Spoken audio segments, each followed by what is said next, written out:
কি ফিলিস্তিন নামটা শুনিয়ে এড়িয়ে যাচ্ছেন? যান, এড়িয়ে যান।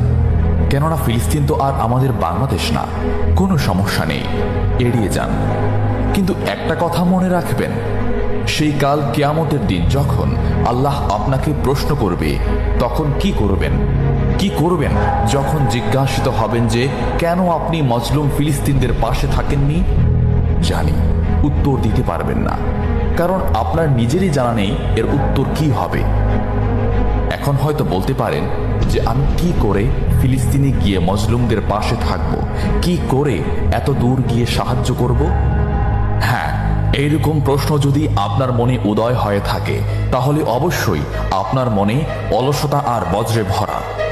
এই আধুনিক যুগে অস্ত্রের চেয়ে পাওয়ার হচ্ছে মিডিয়া, তাই মিডিয়ায় বেশি বেশি করে তা প্রচার করুন। হ্যাশট্যাগের মাধ্যমে প্রতিবাদ করুন। এই ক্ষুদ্র প্রতিবাদ একদিন অনেক বড় প্রতিবাদ হয়ে দাঁড়াবে। বিজয় একদিন ইসলামেরই হবে ইনশাআল্লাহ। এটা আমার কথা নয়, এটা এই মহাবিশ্বের প্রভুর কথা। একটা কথা মনে রাখবেন, ক্ষুদ্র ক্ষুদ্র বালিকণা, বিন্দু বিন্দু জল গড়ে তুলে পাহাড় পর্বত, সাগর অতল।